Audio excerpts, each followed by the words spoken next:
All right. Well, we're going to get started. Others who plan to be here, hopefully they'll start sprinkling in. But in the meantime, welcome. My name is Joanne Johnson, and I'm the co-chair of Social Justice here at UUFN. I want to thank UUFN first for providing this space for us to host this very important event, and everybody for attending here and on Zoom. This is the second of a three-part series focused on immigrant rights in the state of Delaware, and we are thrilled to have Helen Salita from the ACLU to facilitate. Yes. She did an amazing job last month pivoting to Zoom, and we're looking forward to today. We have a lot, well, we don't have as many people in the room as we expected, but there will be time for small, brief conversations and breakouts. So a couple things. Hold questions till those moments where those opportunities are presented. And if you don't have a index card and a pencil, you might want to get that to write your questions down. If you're on Zoom, you've probably already been informed to put your questions in chat. So with that, I will turn it over to Helen. Thank you. Okay, can everyone hear me? Yes? Perfect. Thank you, everyone, for coming out today. I am so excited to get to do the second of these this three-part series on immigration. Thank you to everyone who showed up last time. I know we had to do that pivot because of a blizzard, but I'm glad we have sunny skies today. I am really excited today to talk all about advocacy. Last time we talked about your rights. This time we're talking about what do we need to see here in Delaware to make sure we are protecting our neighbors, protecting our community, and protecting our states. This is so important about how we can be proactive right now, because once someone is interacting with the immigration system, it is very hard to get them back out of that system once they're sort of mixed into it. It's not impossible, it's really hard, and a lot of the tools and levers we used to be able to pull to help with that, we just can't do anymore. So what we really need to be thinking about as a state and as people who really care about this is how do we prevent people from interacting with this system. So that is what we are going to talk about today. I am going to start with, well, we're actually going to start with a discussion question, but after that, we're going to first talk about like what does immigration enforcement, what does it actually look like here in Delaware? We're going to talk about the pattern of cooperation we have seen between our local and state law enforcement and ICE. Then we're going to get into specific policies the General Assembly needs to pass, as well as executive orders that the governor needs to sign in order to protect us. Within that, we'll have a couple opportunities to go into like breakout groups or like turn to your neighbor and talk about an answer to a question. We'll also have a couple of chances for questions and answers, a shorter one sort of in the middle, and then a much longer time where we can ask questions, have a little bit more of a discussion about what is going on. And with that, we are going to go into our first discussion question, which is, what about the other issues affecting Americans, like the economy or public safety or homelessness? Why should I care about immigrants' rights if I'm not an immigrant? So with that, if you got asked that question, turn to your neighbor and answer it. Awesome, everyone. If you could finish up your conversations. How was it? How was answering that question? You're all on the same page. Does anyone want to volunteer to share what their answer was? Sure. Well, as far as the economy, our economy depends on immigrants. Mm-hmm. Yeah, absolutely. They're building our houses, they're taking care of folks in the nursing homes, they're cutting our grass. Mm-hmm. They're driving our trucks. Mm-hmm. Statistically, communities with a heavy immigrant population are safer than communities that don't have a heavy immigrant population. Mm-hmm. And immigrants are the ones building our houses. Yeah, absolutely. We have set up a system in this country that we rely on immigrants to do so many of the like fundamental parts that we don't always see, we don't always acknowledge is going on, but without it, nothing else can really get done. Their work may be purposely invisible, but it is the foundation of how everything runs in this country. Other answers to the questions? Yes.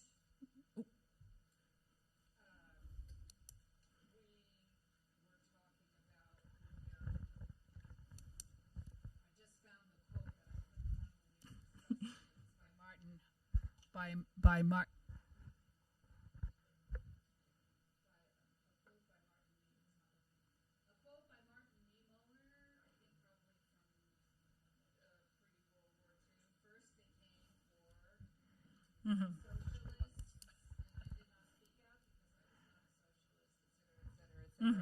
A whole litany of people that they came after, and then they came for me, and there was no one left to speak for me.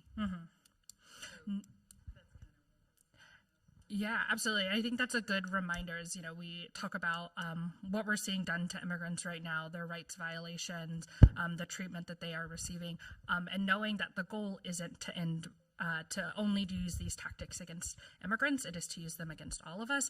This is just stage one. And so I have often said, like, this is our, fight till the end kind of moment. This is not the moment to kind of fall onto the floor, because at that point we're not getting back off of it. This is kind of our biggest, our best moment to push back against what we're seeing. Does anyone else want to? Yes, we'll do final answer. In this UUFN and our UU principles, we have the interconnected web of all living things, and so that fits right in. Yes, absolutely. Absolutely. We are all connected because we are all neighbors. We are all in the same communities with one another.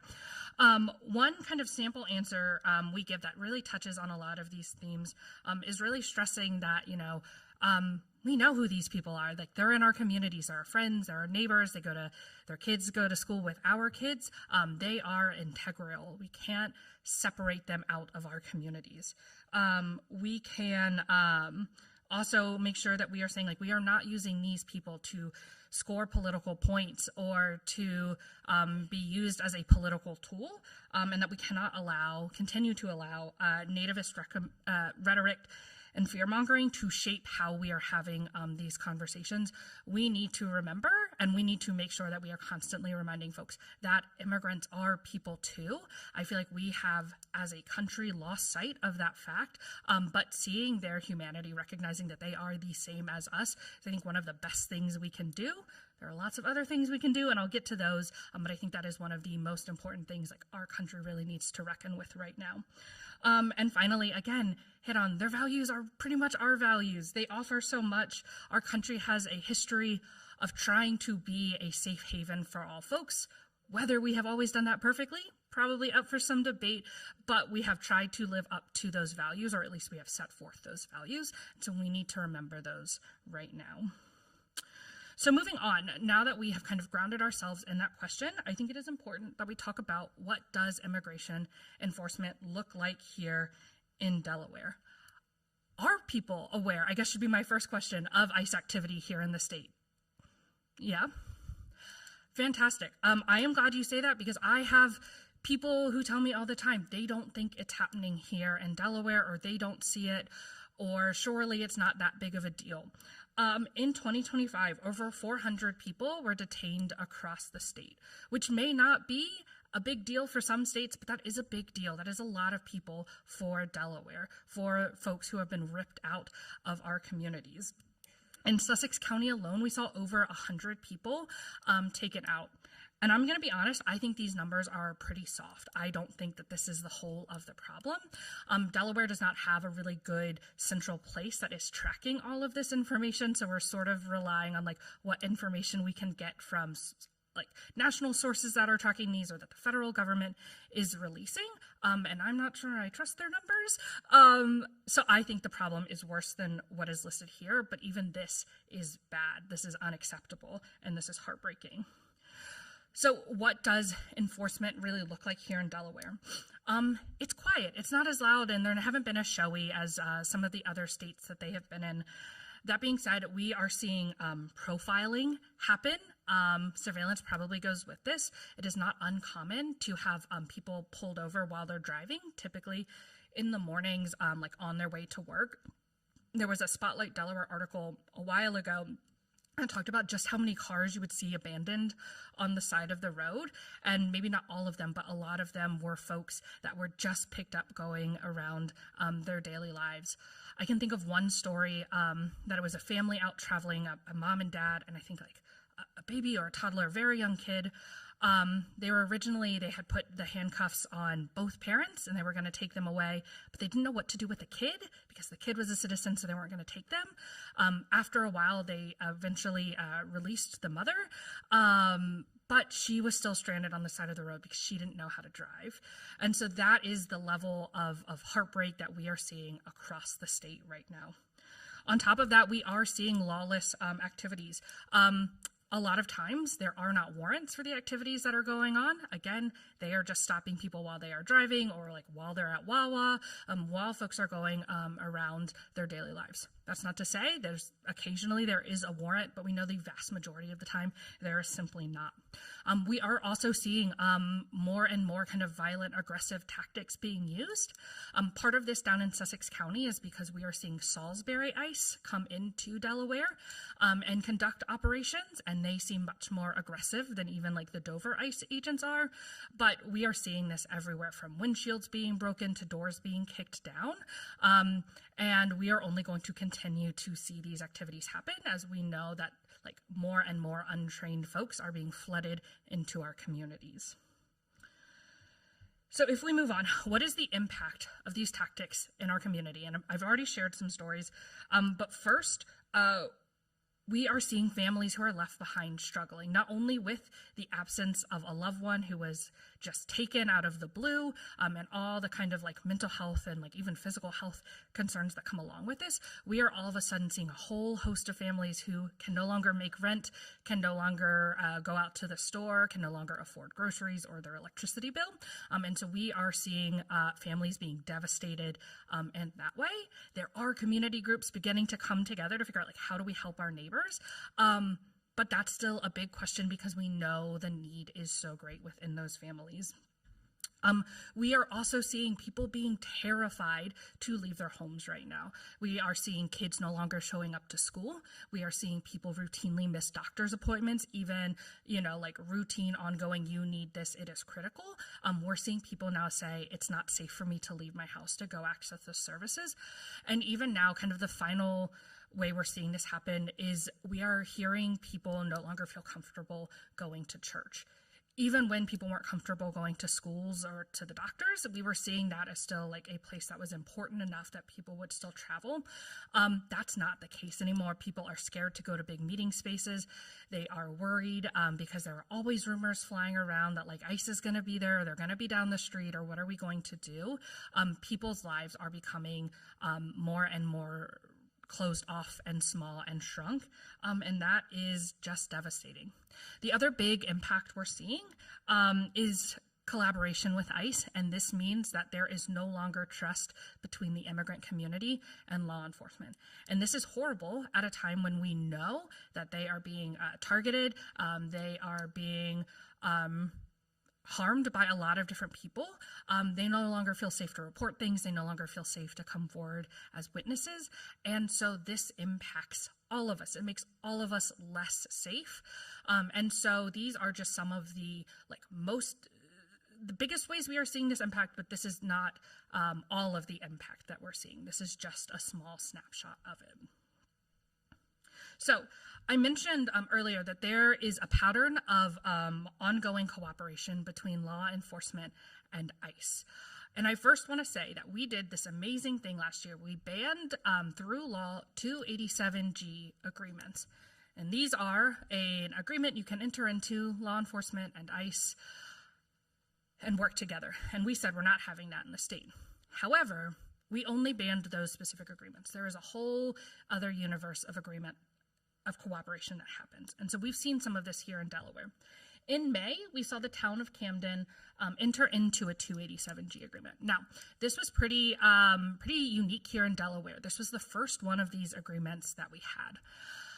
And Delaware did the impossible actually twice when it came to Camden.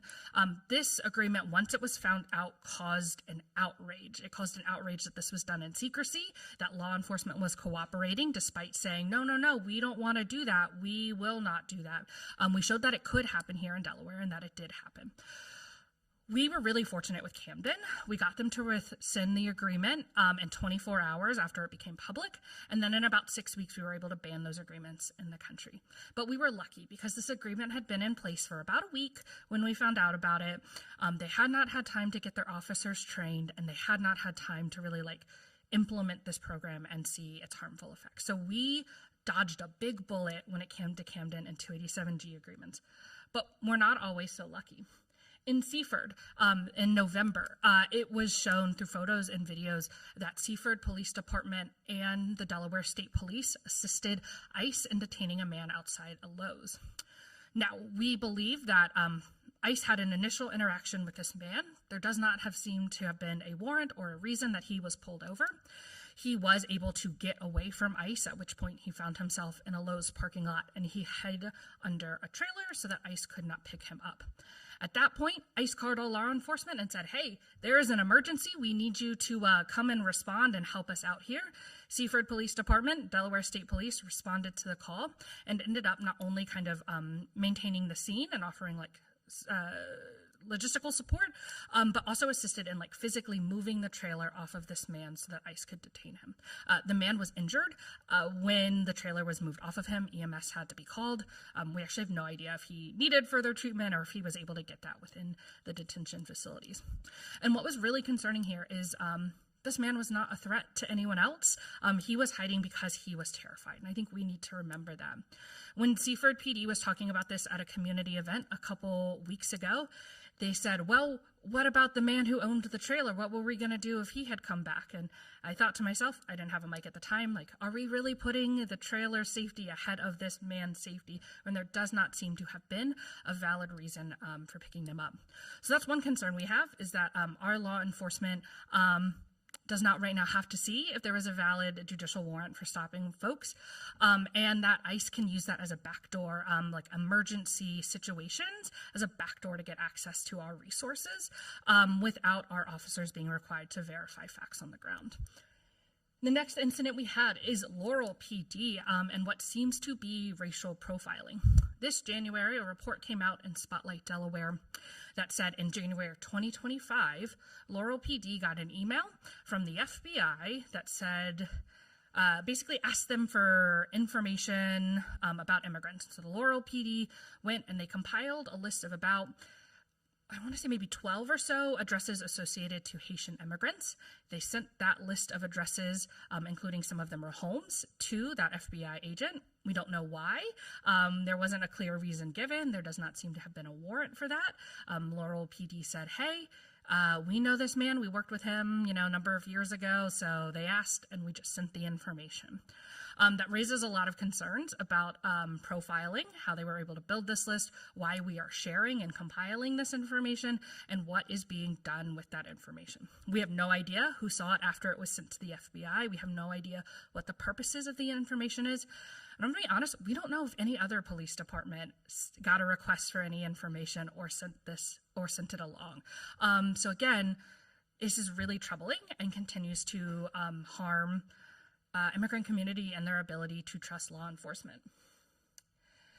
Where do we go? So more ICE is the answer to this question. We know ICE activity really escalated in 2025.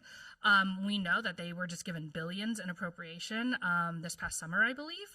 We have not felt the effects of that. We have not felt the effects of more agents, more weapons, more tools to assist them in their job. We haven't felt any of that yet.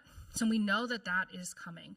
And what is worrying is we know we have a pattern of cooperation that we can point to right here. But that's just what we were able to uncover through FOIA requests or through someone happening to catch something on picture, on video.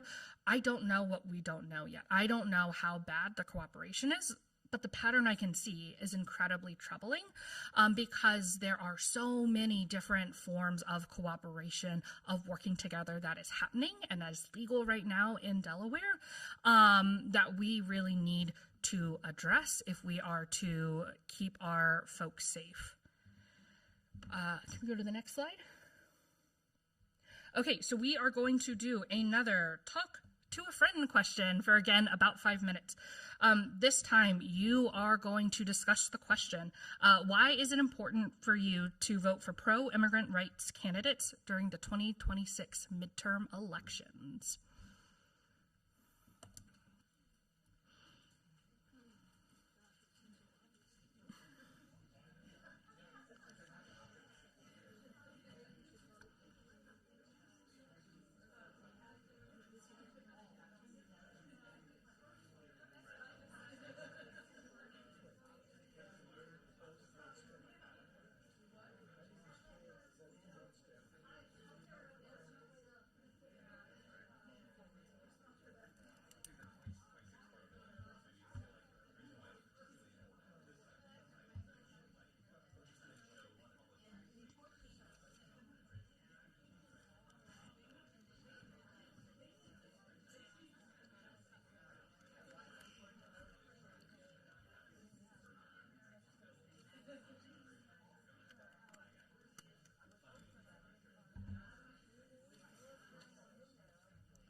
Awesome. If people want to finish up that thought, then we can regroup.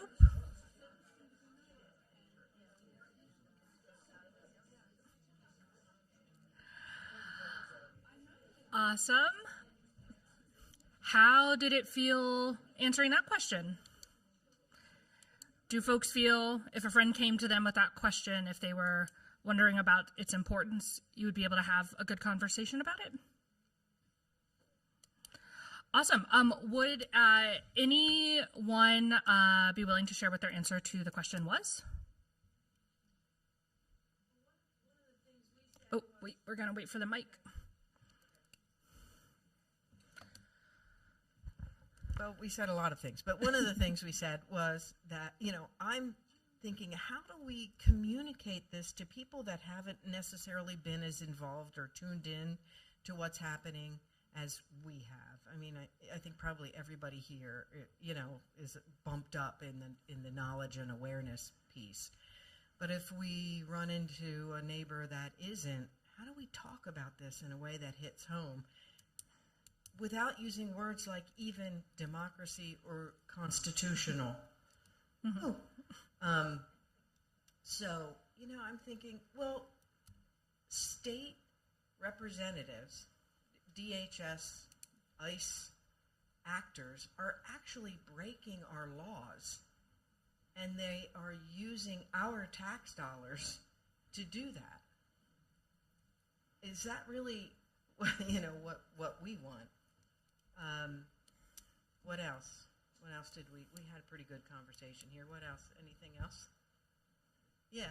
I mean, that's what I'm thinking. How do we communicate this in a way that really hits home for maybe some people that aren't as involved even as we are? Yeah, absolutely. And I think that's a really good point. Obviously, there are some folks on the political spectrum we're not going to be able to have a conversation with. We're not going to be able to move them. And so I think part of this is like recognizing those people, and maybe we don't spend all of our time talking to them. But I do think there are a lot of people who are really uncomfortable with what has been happening this year, with the images that they're seeing, with really having to grapple with what does mass immigration enforcement actually look like, and what does that do?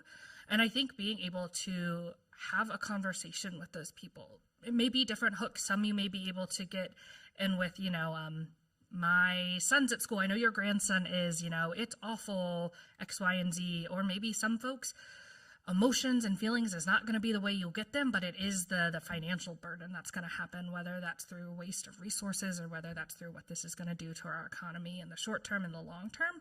Figure out kind of who you're talking to and continue to be able to engage with them as much as you can and kind of move people is a really important thing for everyone to be doing right now to kind of push out of our silos. Do we have any groups online via Zoom who want to share what they talked about?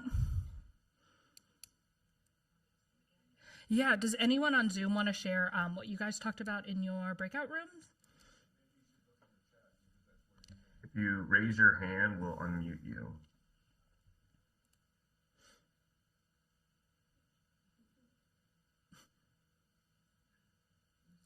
No pressure if folks don't want to share. As someone who never speaks when questions are asked before groups, I fully see you and acknowledge that. But if there are questions, definitely let us know. Wait, does someone want?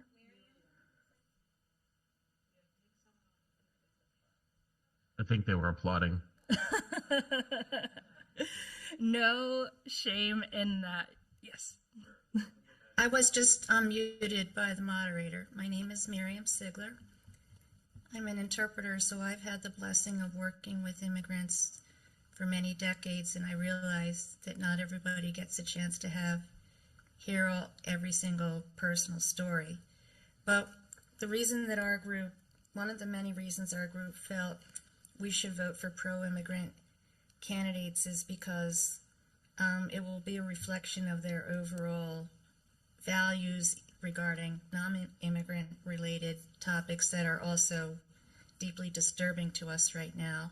In addition to that, if you vote for pro-immigrant candidates, it really helps with making legitimate employment possible for immigrants, and it keeps them, if you want to talk dollars and cents, it keeps them off public assistance, which is one of the biggest fear factors and objections that anti-immigrants have, so pro-immigrant candidates can move that process along more efficiently. And it's not only what people already in the United States want, but immigrants don't want handouts either, so it's a win-win situation when you vote that way. Yeah, absolutely. A lot of good themes came up there from, really reflecting what our values are. But I really liked what you were saying about, kind of fixing the system that we have right now that is like fundamentally broken. And I think it has stayed broken for so long because people would rather use it as a political tool to talk about things, to talk about these folks, as opposed to actually wanting to be able to fix the system, because then you can't run on the issue. So I think we're doing a lot of this. And I think the bigger question we have moving forward is, how do we envision something better? Not only do we need to be doing stuff in the here and now to protect people, which we're going to get to, but long term, how are we fixing the system? Because I don't want to return to what we had 2 years ago, because that got us to this mess. Like, how do we envision something that is radically different but radically better, that values the person, that looks after what is best for our economy and for our country and for every single person? And I think that is what we really need to start thinking of, because this time isn't going to last forever. We're going to get through this, and then we have to figure out where we go from there. But before we can do the big dreaming, don't start dreaming now, because I don't want to start dreaming once we're after this. We need to have a plan once we're ready. But for this moment, we really need to be thinking about how are we proactively protecting our communities. With that, there are stuff that both the General Assembly and the governor can do. And I first want to start talking about the General Assembly. So we here in Delaware have made it crystal clear. We do not want our law enforcement, our folks cooperating with ICE. We care about our neighbors. We have these values, and we want these values to be represented. Like I said, we did take a really important, meaningful step to ending this cooperation, but so much needs to be happened because this door is still open to cooperate in most instances. People are still terrified. That hasn't changed. They're just getting more and more scared every single day. And not only that, we are now beginning to see masked agents roaming our streets. We assume they're agents. We don't actually know because we can't see them and they don't identify themselves. But they are here and they pose a danger to all of us. So we need action, and we need action now. We don't have time to delay. So what are we calling for?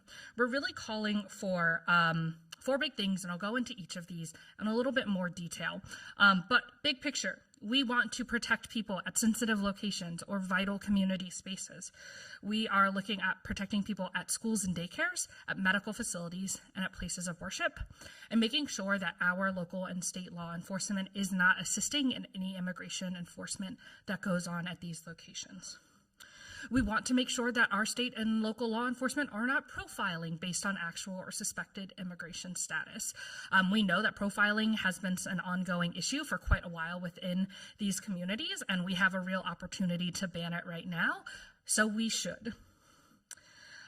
We want to make sure that people are able to identify and safely interact with law enforcement, and this means making sure that all law enforcement officers operating in the state are banned from wearing masks in most instances and have to identify themselves in most instances.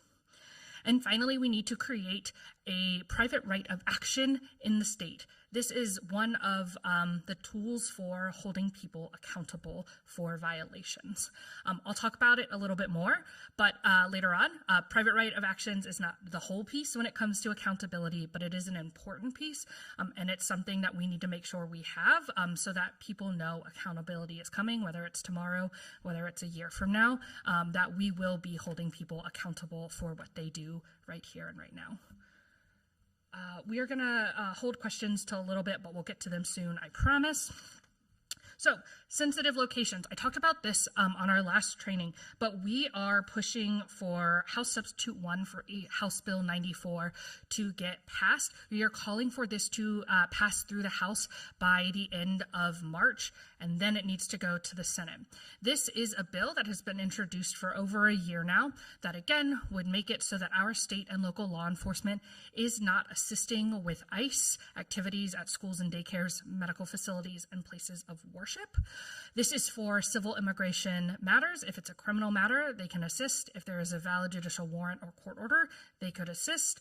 Or if the Attorney General approves of the activity ahead of time, they can assist. But what we're saying is basically any other time you are not doing logistical support for ICE, you are not securing the scene for ICE, you are not going in with ICE on any of that.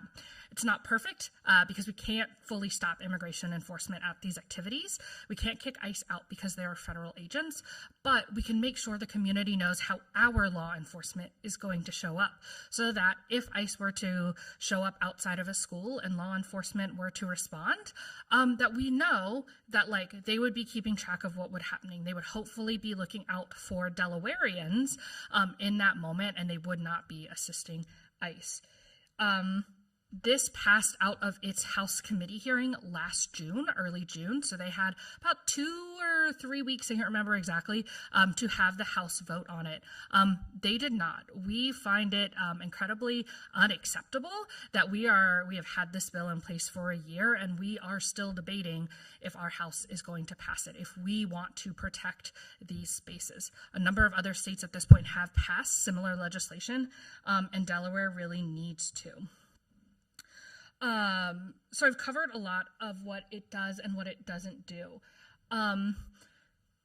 This bill is truly giving people a sense of safety, and at least a couple of spaces in our community is really, really important, and is something that we cannot allow politics to get in the way of. We cannot allow our politicians to find their backbone on June 29th to get this done. It is something that we are encouraging people to make a lot of noise around right now because, again, we're calling for the House to pass this by the end of March.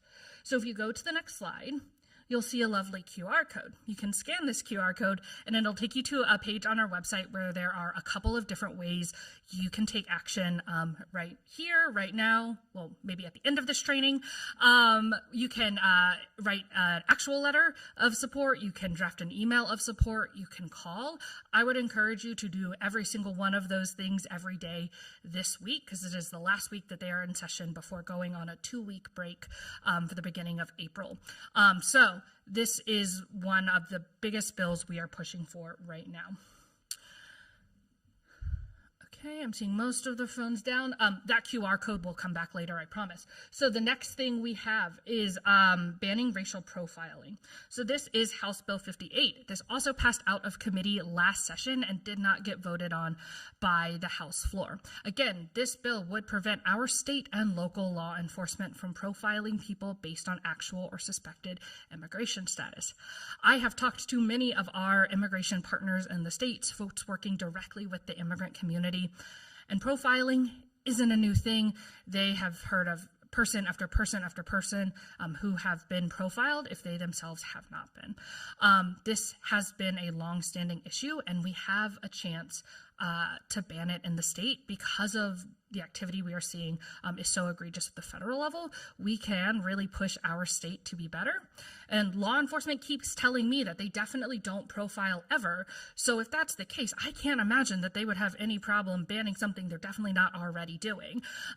So we are really also beginning to amplify our calls to get this bill passed right now because it's just a good thing for us to do, and we have a moment to be able to do it.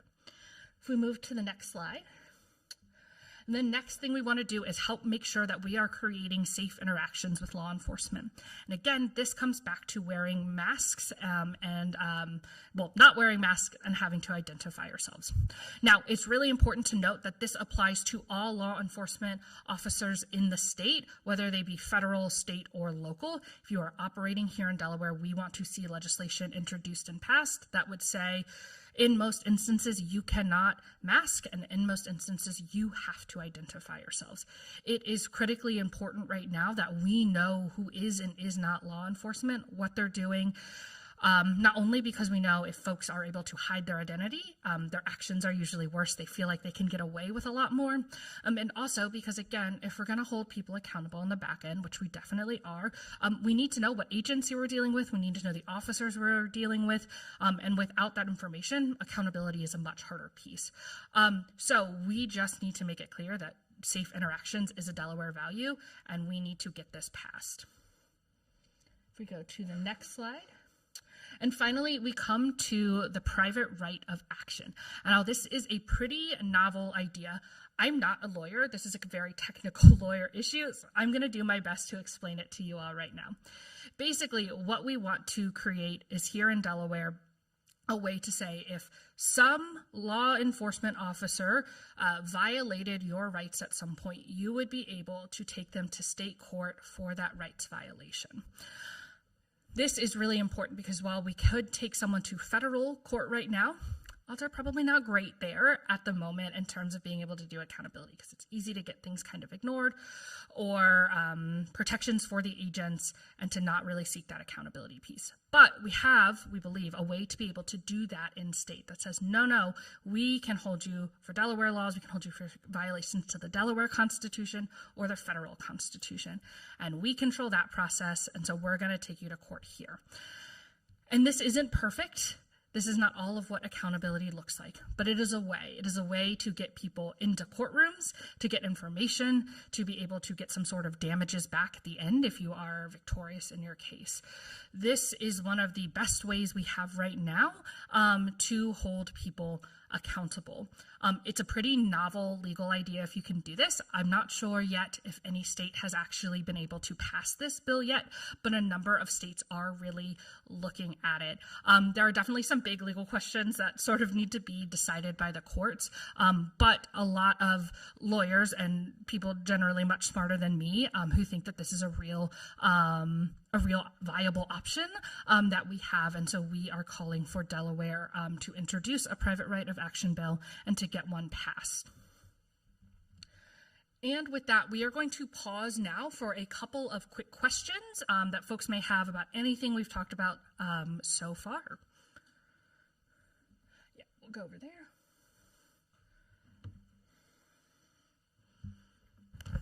I have two questions. The first one, this is so weird. You had mentioned that under most circumstances, it wouldn't be appropriate for an agent to have themselves masked or to not identify themselves. Mm-hmm. Are there certain situations where it would be considered okay for them to do that? Yeah, so I know that there was a draft bill being worked on, and so I think it had carve-outs for if there was like another global pandemic, if someone was masked like for that or for some sort of like hazmat situation, they could be masked. I think when it comes to identifying yourselves, I think like one of the carve-outs was like if you are an undercover cop, you may not have to identify yourselves under it. So they did try to have a couple of carve-outs for things like that, but for most folks, you would have to identify yourselves and you couldn't be masked. Okay, thank you. Mm-hmm. And for the sensitive locations part, I was wondering, is there such a thing as a non-valid judicial warrant? Because you mentioned that they have to have a valid judicial warrant to enter into, say, okay, like a school. Is there a non-valid? Yes. So by valid judicial warrant, it has to have gone through the official warrant. So they go to a judge, they say, hey, this is the reason we have this. The judge signs off. It's got the person's name on it. That's got to be correct. The address has to be correct. All of that has to be proper and in order. And if they have a valid warrant, they have a valid warrant. If they don't have a warrant, they don't have a warrant. If the information is wrong, it's not a valid warrant. Or oftentimes what we see is ICE will present like an ICE administrative warrant, which is not as strong as a judicial warrant, but they will oftentimes try to claim like, oh no, this is a warrant, like let us in. But that's not. Thank you. Mm-hmm.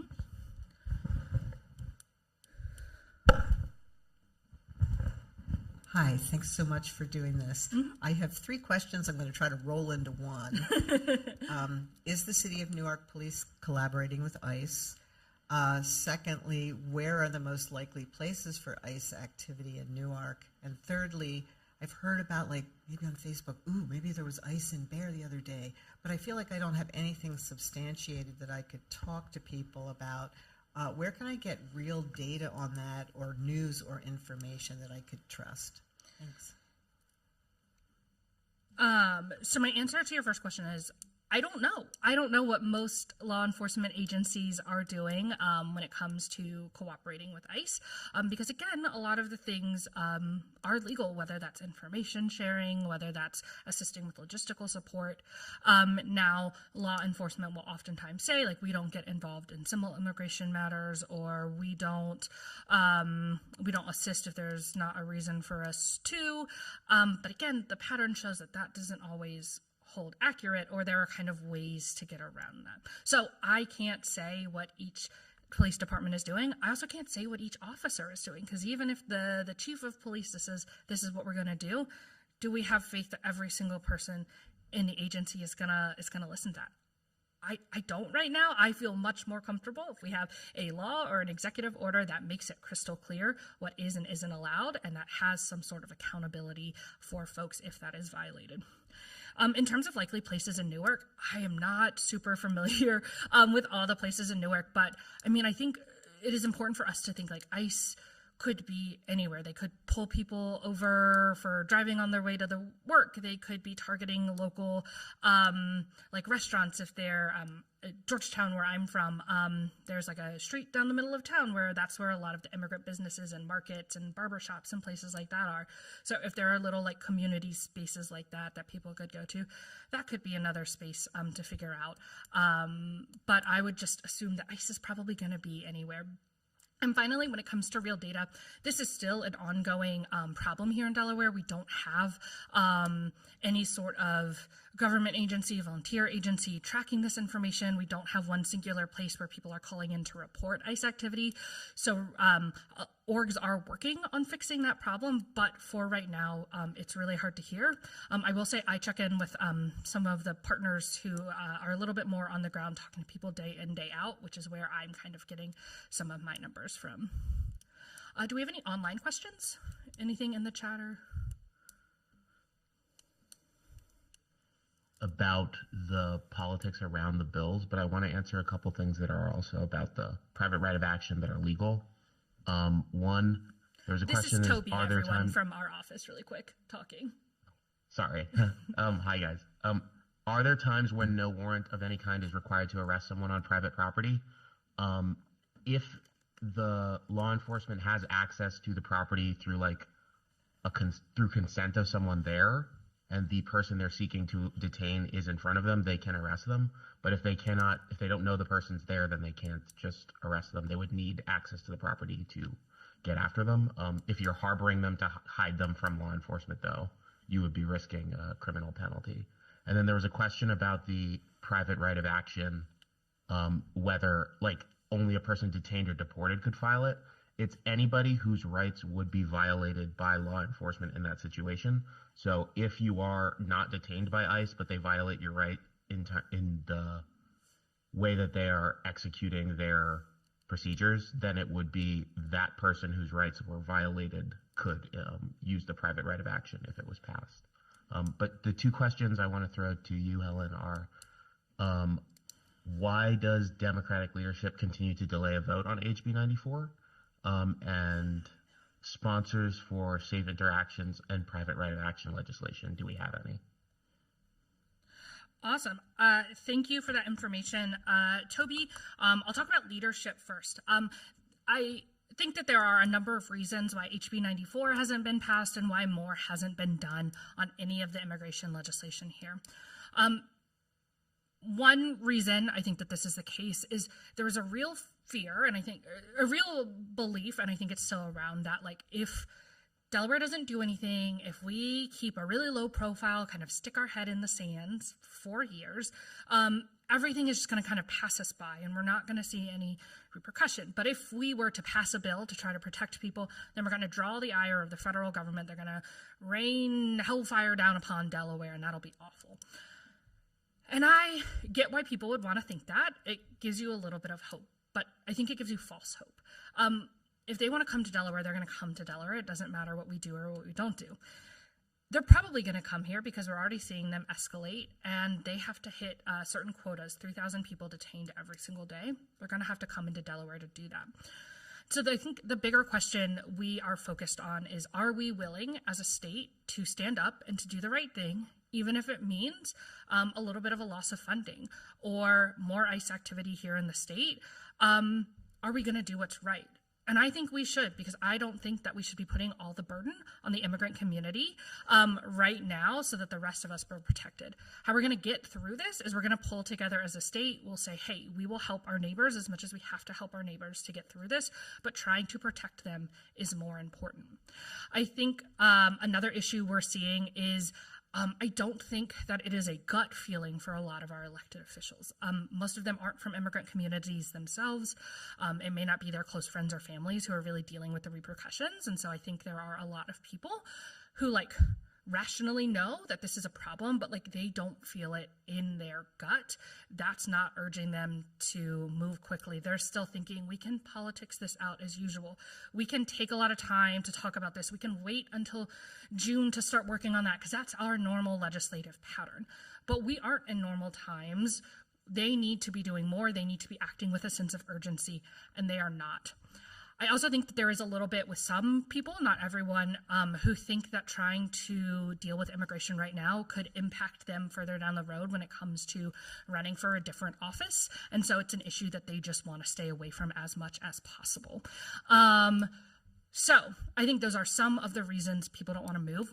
HB 94 specifically, I'll throw in, there's a little bit of a bad relationship between the sponsor of the bill and House leadership who brings it to the floor of a vote. So leadership is basically saying, well, I want some changes to the bill, and until those changes happen, it's just going to park it there. But the sides aren't really willing to talk to each other much. So we are playing a little bit of high school cafeteria politics there, which is really frustrating in this moment. Yes, so the sponsor of HB 94 and 58 is Representative Lynn. He's in the Dover area. House leadership is Speaker of the House Minor Brown and Majority Leader Harris. Lynn. To your other question, sponsors for the other bills. So they haven't been introduced, but I will share that Representative Gorman has been working on the Mask and ID bill. She ran the 287G bill, banning bill last session, and has been working on some other really great immigration legislation. Private right of action, those conversations are still ongoing. It's a newer issue. I will say our office has been in talks with the Department of Justice about this issue. With Senator Siegfried, and others are being looped in the House, but I'm not sure how much more I can say about exactly who in the House we are talking to, so I will just share those names right now. But again, private right of action is definitely the newest idea, and so the one we just sort of started talking about with folks. With that, we're going to move on to some of our asks for the governor, and then we will open it back up for more questions. I just wanted to give a little break there. So we talked about what the General Assembly can do. However, that is a little bit of a longer process, right? We got to get it passed in the House, we got to get it passed in the Senate, then we got to get the governor to sign it. One good thing about going to the governor for asks is that he can sign an executive order, and that goes into effect immediately. No one else has to pass it, has to approve it, has to go through any other process. He has the power to do stuff right now. I'm going to be honest, his office has not done a lot on immigration. His office is not talking about immigration. If you go back and listen to the state of the state he gave in January, it doesn't actually mention the word immigrant or immigration at once. That is not okay. We need bold leadership right now. We need leaders who are going to do whatever needs to be done to protect people. And with that, we have 3 asks that we are calling on him and his office to do. 1, we need to establish clear guidelines for collaboration with ICE. How and when can our law enforcement cooperate with ICE, and how are we verifying conditions on the ground? We need to refuse to honor ICE detainer requests. This is like our law enforcement kind of working with ICE to turn people over. I'll talk a little bit more about them in a minute. And finally, we need to prohibit data sharing between state agencies and ICE. Delaware as a state has access to a lot of people's information, and we need to make sure that we are not just turning that over because it's asked for. So if we go to this slide, perfect. Establishing clear guidelines. The Seaford incident showed that we need really clear guidelines when it comes between how our local and state law enforcement is working with ICE. Excuse me. Right now, because so many different forms of cooperation are open, they have so many different accesses to our resources. But we need to know what those policies are, how they're going to be showing up. We need, ideally, that to be uniformed across all police departments so that we know whether you're in Sussex County or you're in Kent or you're in Newcastle, law enforcement is going to be doing the same thing. It's not going to depend on what agency you're in. And finally, we need to be verifying who is the aggressor and who is the real victim when it comes to interacting with ICE. If we think back to the Seaford incident, they claimed their ICE agents were injured when the man fled, and that's why they needed the support. I don't think it'll surprise anyone to learn no ICE agents were actually injured in that, and it was, again, the man who they were trying to go who was the only person to leave that interaction with any injury. Governor Meyer has said ICE has lost credibility. We have seen ICE agents lie in courts and in the media and to the public. So we can no longer just take their word. Our officers need to be actively verifying facts on the ground when they get up there so they know what's happening and what is going on. We also need to make it clear that our officers need to ask for a valid warrant before assisting ICE. I've heard the claim that this would take too long to verify. It shouldn't take too long because the ICE officer should have the warrant on their person because they would show it to the individual when they are interacting with them. And I would hope our law enforcement also knows what a valid warrant looks like because they also should have them on their person and be handing them to people. So this shouldn't be something that really slows down a lot. This should be something our law enforcement should be able to verify. So we are calling on very clear guidelines when it comes to cooperating with ICE kind of in real time. The next thing we want to see is an executive order that would refuse to honor ICE detainers.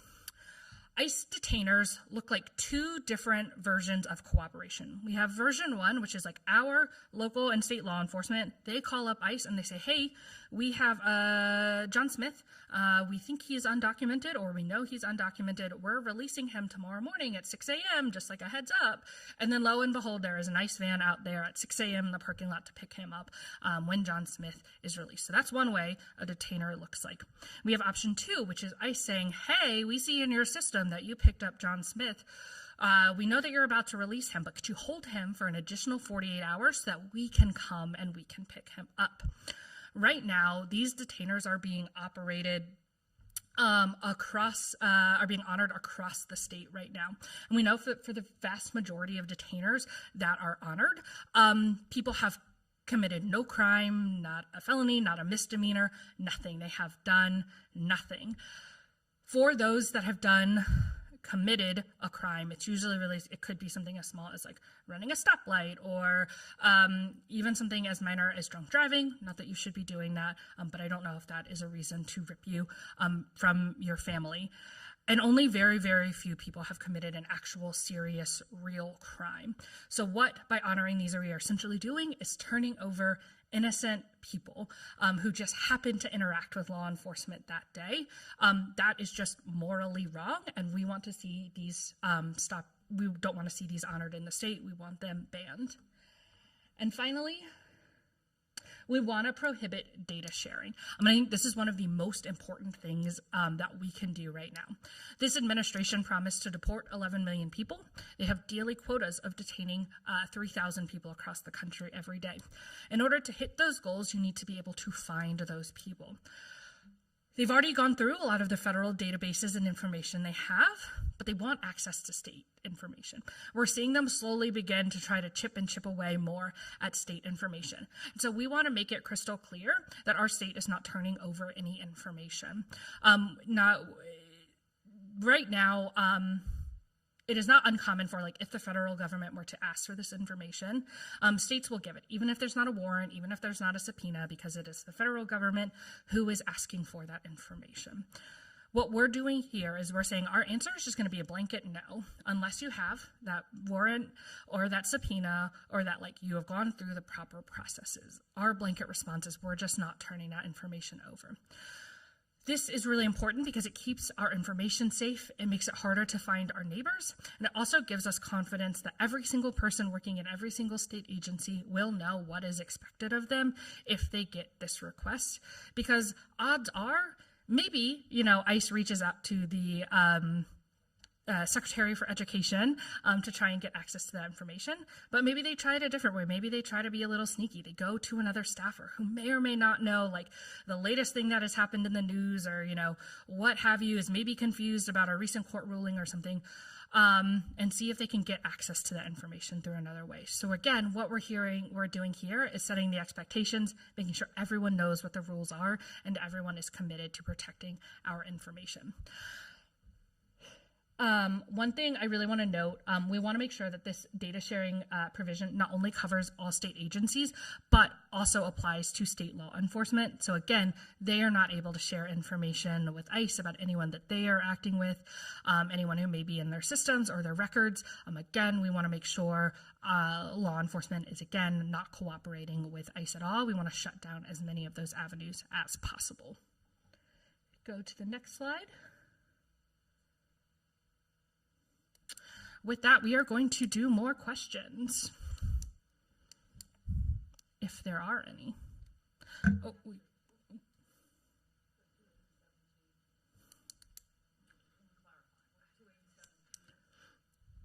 Yes, so 287G, so these are voluntary agreements between law enforcement and ICE that deputize law enforcement to do some immigration capabilities. We banned those agreements last June. However, that was only for those specific agreements. We did not ban any other cooperation. This is a really good note. Oftentimes you will hear law enforcement, when they are out talking to the community, or even some legislators, say, when we banned those agreements, we also banned data sharing. That's not true. In the initial version of the bill, there was language that prevented data sharing from happening. However, law enforcement got that removed from the final bill that passed.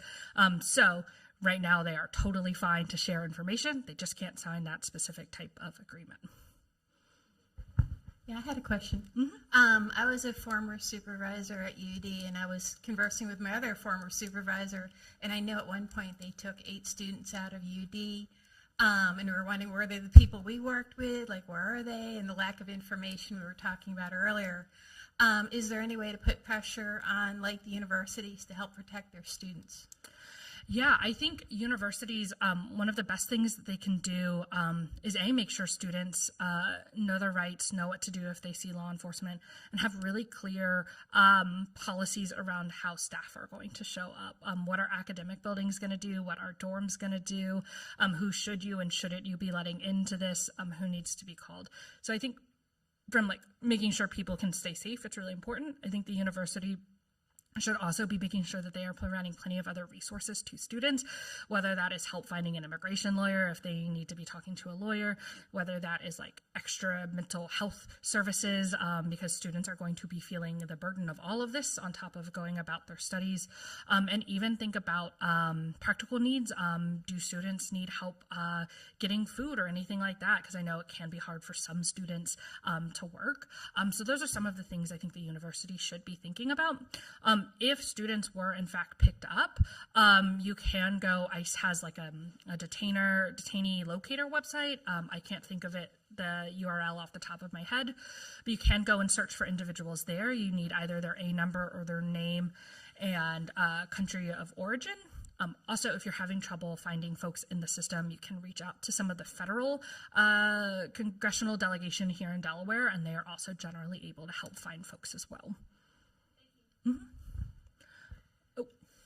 Should there be a law to ban the use of administrative warrants in Delaware in general? So I'm not sure. That's a good question, and one I've not actually gotten. I'm not sure if we can ban ICE administrative warrants because, again, they're a federal agency. They have a lot of say over what they can and can't do. I think what is more important is that we continue to make sure everyone across all communities know what is a valid warrant, what is not a valid warrant, the strength of a judicial warrant versus the strength of an administrative warrant. For instance, if it's a valid judicial warrant, they have the right to enter a private space like your home, but even if it was a valid administrative warrant, they do not have that right to enter private spaces. So making sure people know the differences there, I think, is probably our best bet. Oh, we have a question. My question is... Oh, wait, can we wait for the mic so that people on Zoom can hear? Thank you. My question regards the private right of action, which, if I understand correctly, you said that you're not aware of any other states that have this yet, so this is cutting edge? Yes, I'm not sure if any other state has passed a private right of action bill yet, but a number of states have already introduced or are about to introduce similar legislation, but it is generally a really new idea because we have not been in a point where we cannot trust the federal government to hold people accountable. Therefore, the states now need to figure out how do we hold people accountable. So we're just in kind of a new spot there. So I'm interested in getting a speaker for an advocacy network that we have here in our church. And wondering, I think you mentioned Representative Lynn and from Dover. I'm just wondering what legislator would be most knowledgeable or other legal sources? Private right of action specifically, Senator Siegfried is really invested in that and working on the legislation. So he would be a great person to come chat about it. Also, I could also come, or my colleague Jared, who's on our legal team, has also been working on leading on this issue, and so one of us would also be happy to come. I'm Helen. Jared. Of course. You said that 100 or you don't know how many people in Delaware have been detained. Do you know where they're being detained? Where they are? So yeah, I can walk you through. So again, the numbers is over 400 across the state in 2025 and over 100 alone in Sussex County. So people's patterns look like a couple of different ways. If they are picked up by Dover ICE, what typically happens is they go to the Dover field office, then they go to the Philadelphia office, which can hold people for couple of days at most, and then they typically go to a more long-term detention center, usually in Pennsylvania, maybe New Jersey, but they tend to stay kind of close by. If Salisbury ICE picks someone up, their path is pretty different. They go to the Salisbury field office, then they go to Baltimore for a couple of days, then maybe they get held sort of again in these close by states, but they also seem to end up in Louisiana or Texas pretty frequently. What's really troubling about that is Louisiana and Texas have much more of an infrastructure in place to be able to expedite someone's removal. So we know that people that kind of follow that path tend to be out of the country very, very quickly. The last question is I've read recently that Delaware does not have any detention centers at this point. How would we find out if they're, I know in Baltimore they're very, very active about finding out what data centers are being, looked at by whom, and do we need to worry about that now? Or who would know if somebody is planning to build a data center? I mean, a defense detention center. Right? Yeah, a couple of thoughts there. So there is legislation that has been introduced around banning private prisons and detention centers in the state. I think that is going up for a House floor vote this coming week. I think. So that is moving along. Hopefully we ban those. I will say myself and some of the other partners are really tracking on this, both from like what are reports that are coming out about, they're looking at this location or that location, as well as like information that national ACLU may be getting or like other partners who are kind of plugged in at the scene. We are trying to see, is Delaware on any of those lists? So far, to the best of my knowledge at least, no, I haven't seen anything that's pointing to Delaware getting any sort of influx. That being said, again, kind of all the states surrounding us, though, are looking to get more warehouses, more detention capabilities. So I think one thing that's really important to note in Delaware is that we are very much at the whim of the states around us, whether that's like if they see a surge, we're probably going to get some activity. If they have stuff being built in their area, that's also still going to affect us. That doesn't mean we shouldn't try to make Delaware as safe as possible, but I do think we are we need to be also really aware of what's happening in our neighbors. Hey, there is Marty in the chat. She wants to ask a question, and then we have some other questions from the chat. I can. Awesome, yeah, that would be amazing. Yes, you mentioned a bill to create safe interactions with police, meaning it would be banning the masks. But given that ICE is a federal agency, the state is limited in how they can enforce anything with ICE. How is it possible to enforce the no mask rule, and who would actually enforce that? So you're right. This is a tricky question when it comes to masking and ID right now.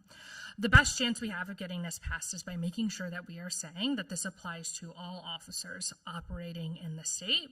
If we were to say, oh no, this is only for ICE agents, that is likely going to get struck down in court because states can't do that. But what we're saying is like, oh no, this applies to every single person in the same way that like all law enforcement operating in the state like has to obey speed limits. We are sort of applying that same principle here. But again, what do we do right now if they were to violate it? It's really hard to hold ICE accountable at this moment in time.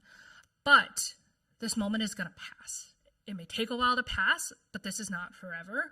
And accountability does not mean getting, like it has to be immediate or we're not going to do it. Making sure that we are documenting law violations, rule violations, anything like that. We have a record of what happened so that when we are able to hold people accountable, whether that's tomorrow or whether that's 5 years from now, we are going to do that. So I can't promise you right now that like we would be able to hold them accountable in this moment, but justice can sometimes take a long time to do that, but we are committed to getting that accountability. Do we have other questions online? Yes, there is one other question. Should we ban information sharing with DHS and not just ICE? And then also, is Delaware amongst one of the 41 states that have agreed to share driver data with the federal government? I would love to just blanket say we are not sharing information with the federal government right now. However, it has been hard enough to get any sort of movement on banning it with ICE and just DHS. So I would be happy to make it as broad as we could. Knowing how hard it is going to be to move the governor to just focus in on ICE, we're just doing that right now because they are some of the most aggressive and we have the best record to be able to point to like, look what they are doing. You have come out in other areas and said you care about data. And if you care about data in those instances, you need to care about ICE getting access to this data as well. But you know, I think that is a good reason to make a lot of noise, for the governor, make this an issue he cannot ignore, he cannot run away from, and, you know, try to get as much as we can.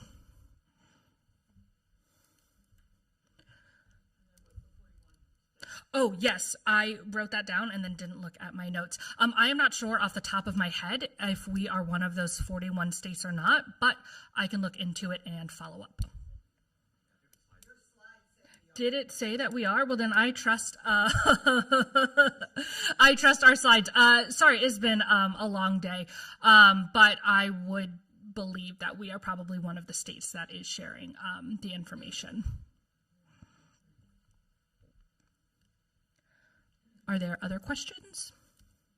No other questions in the chat that I've identified that you've not answered. Are there other questions here in the room?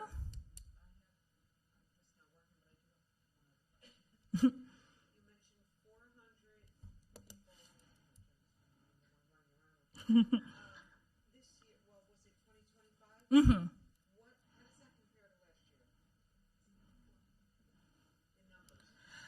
Yeah, so the question was, we had said that there are over 400 people who were detained in 2025.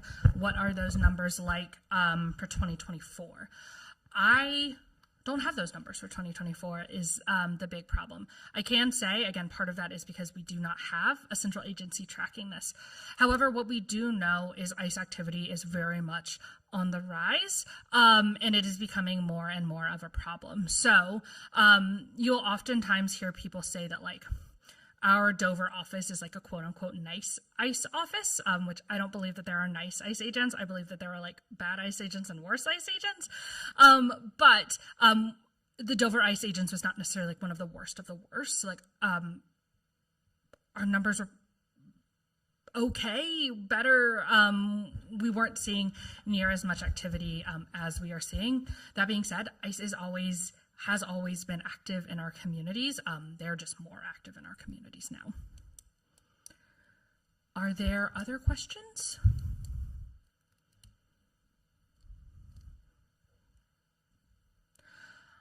Awesome. Well, if we go to the next slide, we have some different ways that folks can take action right now and into the future. So if you joined the Know Your Rights presentation, this should be a familiar slide to you. But here are a couple different QR codes that can take you to different ways to take action. The QR code all the way on your left, I can't think of how it is for people in the audience, but that is will take you to an action alert. If you sign that action alert, it goes to both the General Assembly and to the governor. That outlines the asks we've sent here. The more noise that we can make for them, the better off we are right now. We cannot allow them just to continue to run away or to purposely be very, very slow on immigration issues. If you scan that middle QR code, you will again see that take action page for HB 94 that has the link to, like, where you can send email letters of support, where you can do a click to call script and leave a message for folks. Continuing to make a lot of noise right now is really important. So again, I would encourage you not only to do those, like, ways to take action every single day this week, but also share it with folks that you know also really care about this, so that they are also getting in their calls and their emails today and further on into the future. And finally, you can sign up to get emails and other communications from our office. I know things are changing rapidly all the time across issues, but that is especially true for immigration. I get about 1 million news alerts every single day saying that something is now different or has been changed. So if you stay connected to our office, we will make sure to keep you up to date on everything that is happening here in Delaware and for relevant federal updates as well too.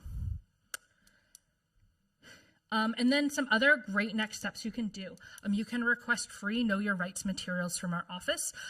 For our immigration resources, we have cards available in English, Spanish, and in Haitian Creole. And we have Know Your Rights posters in Spanish and in English. Making sure that that material is easily accessible, is posted in as many places as you can, is really great. Whether that is at your local library or going to some of those like mom and pop marketplaces or restaurants, making sure that material is circulating is really, really important. And you can also request a Know Your Rights training, not just for immigration, but across a number of our different issues. But making sure right now people not only know their rights, but feel comfortable exercising those rights is critically important. And then we also cover what to do if your rights have been violated, which is really, really important in an era where a lot of people's rights are being violated regularly. So you can request that training from our office. And then finally, you can just generally learn about your rights. You can go online. We have all of that written out. If you're, say, I have listened to Helen speak for an hour and a half, I don't want to hear anyone else from the ACLU talk for a while, you can also just go online and read about your rights there as well. With that, I believe that is the end of the presentation today. Thank you so much for coming out. Thank you to the UUs for hosting us, and I look forward to the third training series next month.